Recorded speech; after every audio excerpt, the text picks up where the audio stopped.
Thanks for being with us today. This is just amazing. It's an honor to be here with you, to see, I don't know if I've ever been in a room with so many men singing praises to God in such a strong, powerful way. So I'm glad that you could be with us for this experience. I love guys to feel comfortable when I'm giving a presentation. So if you could do me a favor, just put down a pen or anything in your hands.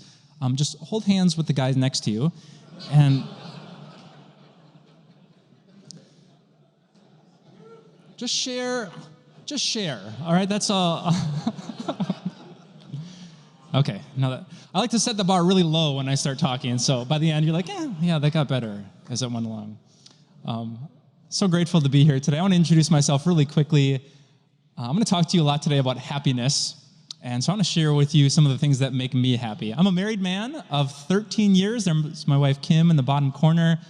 When we were at the Women's World Cup in Vancouver, she was the first girlfriend I ever had, and I married her. My parents were concerned if she dumped me, it would take me another 20 years to actually meet a girl. So thankfully, it worked out. We have two beautiful daughters. That's Brooklyn, my 8-year-old on the right, and Maya, my little girl on the left. You can pray for me if you're a father. On Thursday, we went out to the Disney on Ice up in Green Bay, and we were at McDonald's beforehand, and Brooklyn comes over with this look that I'd never really seen on her face before, and she said, "Dad, at school today, 2 boys were fighting over me." And I said, "You give me their names, I'm going to kill those kids. What are you talking about?" So I'm actually authoring a book called Judgment Day Parenting, where you pray that Christ comes back before your daughters hit puberty. So if you want to buy a copy, we'll be selling them in their entryway. Also, like most of Wells pastors, I love breakdancing. So just in case I didn't bring my cardboard today, because I'd probably break something. That's why I call it breakdancing, because I get hurt whenever I attempt it. I'm talking about happiness today, and I also want to touch on quickly how happy I am to tell you that what began here at Men of His Word about 5 or 6 years ago was a little seed. I got to talk about pornography for the first time with a bunch of the guys. Still is one of the top, I'd say, 5 experiences I've had as a pastor in my whole ministry. We weren't sure if anyone was going to show up to this thing. Who wants to come and be the one guy in the room talking to the pastor about porn? Like, so does anyone struggle with sexual purity? Anyone? And by God's grace, like Darren said, people packed the room, standing in the hallway. I'll never forget just seeing these like strong men weeping and confessing and finding forgiveness and relief. That was really the seed that started this group called Conquerors Through Christ, where we help people reject pornography if they're caught up in it, to teach their children and friends to resist it if they're being tempted by it, and we help relationships be restored after they've been damaged by it. So if you don't know about CTC, stop by our booth before you leave. We're giving away a $100 gift card, great candy at the conference, and the gospel too. So I hope they got better like as it went on, but if you like money and sugar, we'll give you that too, to stop by our booth. I want to talk to you about happiness today because I think it's the one thing as men we are all pursuing. You've heard that phrase that in America we love life and liberty and the pursuit of happiness. We go after it in different ways and in different styles, but every one of us here today made 15 decisions already this day that pursued our happiness. What food's going to make me happy? Will a cup of coffee make me happy? What music should I listen to on the radio on the ride over here? We're always pursuing happiness. And I want us to think about that for a second. So now you do need to talk to someone. If you want to take out that blue worksheet that you have, I'm going to give you 1 minute, and before you start talking, let me be really clear in our directions. I know it's going to be super hard to get your attention back with 600 plus guys talking. So when you see me raise my hand like this, time is up, and if you see me, I want you to whistle as loud as you can, and hopefully our collective whistles will get everyone's attention. I know our time is short, so I don't want to battle for your attention as much as I don't want to interrupt your discussions. So let me give you 1 minute. I want you to find a guy or two next to you. If you're at a table, find a couple of partners. And I want you to say, honestly, what would make 2017 the happiest year ever? Your marks, get set, go. I bet, even though I wasn't in the middle of your discussion, I could figure out a bunch of your answers. Just raise your hand quickly. How many of you had answers that had to do with work? New job, new boss. If you're sitting next to your boss, I'm sorry if that got embarrassing in the middle there. How many of you had answers that had to do with your kids? Maybe your kids be healthy, stay on the right path, maybe a prodigal son or daughter come home. How many of you had things that had to do with health? Overcoming cancer, losing weight? I see about 100 hands. How about relationships? Anyone? Marriage? Restore a hurting marriage. Yeah, there's lots of answers there. We think about happiness. We pursue it. We go to counseling. We watch do-it-yourself network. We buy things. We're all pursuing happiness, but as you probably figured out, happiness is really elusive. To be able to hold on to it for more than just a moment almost seems impossible.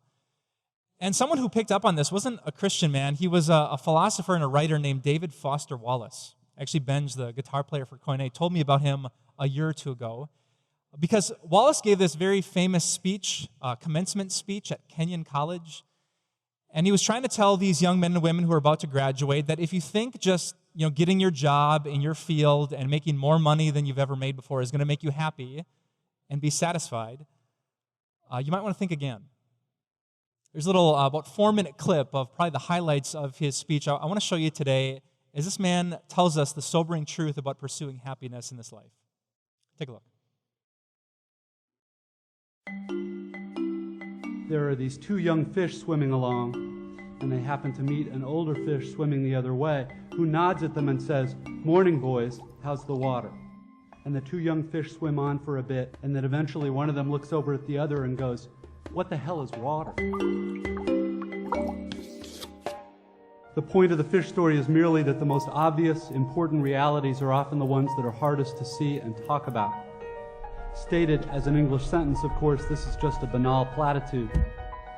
But the fact is that in the day-to-day trenches of adult existence, banal platitudes can have a life or death importance. The plain fact is that you graduating seniors do not yet have any clue what day in, day out really means. There happen to be whole, large parts of adult American life that nobody talks about in commencement speeches. One such part involves boredom, routine, and petty frustration. The parents and older folks here will know all too well what I'm talking about. By way of example, let's say it's an average adult day, and you get up in the morning, go to your challenging white-collar college graduate job, and you work hard for 8 or 10 hours, and at the end of the day you're tired and somewhat stressed, and all you want is to go home and have a good supper and maybe unwind for an hour and then hit the sack early because, of course, you have to get up the next day and do it all again. But then you remember there's no food at home. You haven't had time to shop this week because of your challenging job. And so now, after work, you have to get in your car and drive to the supermarket. It's the end of a work day, and the traffic is apt to be very bad. So getting to the store takes way longer than it should. And when you finally get there, the supermarket is very crowded because, of course, it's the time of day when all the other people with jobs also try to squeeze in some grocery shopping. But you can't just get in and quickly out. You have to wander all over the huge, overlit store's confusing aisles to find the stuff you want. And you have to maneuver your junky cart through all these other tired, hurried people with carts, et cetera, cutting stuff out because it's a long ceremony. And eventually, you get all your supper supplies, except now it turns out there aren't enough checkout lanes open, even though it's the end of the day rush. So the checkout line is incredibly long, which is stupid and infuriating, but you can't take your frustration out on the frantic lady working the register, who is overworked at a job whose daily tedium and meaninglessness surpasses the imagination of any of us here at a prestigious college. But anyway, you finally get to the checkout line's front, and you pay for your food, and get told to have a nice day in a voice that is the absolute voice of death.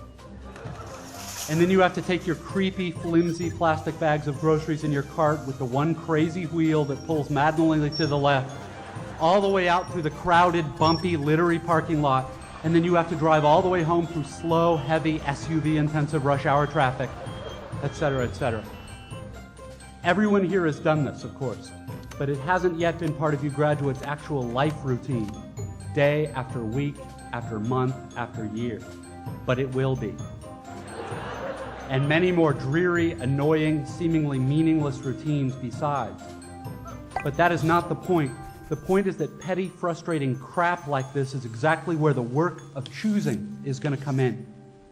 Because the traffic jams and crowded aisles and long checkout lines give me time to think.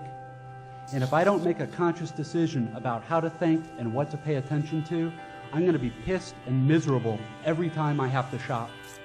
Because my natural default setting is the certainty that situations like this are really all about me, about my hungriness and my fatigue and my desire to just get home. And it's going to seem for all the world like everybody else is just in my way. And who are all these people in my way? And look at how repulsive most of them are, and how stupid and cow-like and dead-eyed and non-human they seem in the checkout line. Or at how annoying and rude it is that people are talking loudly on cell phones in the middle of the line. And look at how deeply, personally unfair this is. If I choose to think this way in the store and on the freeway, fine. Lots of us do. Except thinking this way tends to be so easy and automatic that it doesn't have to be a choice. It is my natural default setting. It's the automatic way that I experience the boring, frustrating, crowded parts of adult life when I'm operating on the automatic, unconscious belief that I am the center of the world and that my immediate needs and feelings are what should determine the world's priorities. The thing is that, of course, there are totally different ways to think about these kinds of situations. In this traffic, all these vehicles stuck and idling in my way. Well, it's not impossible. Have you been there?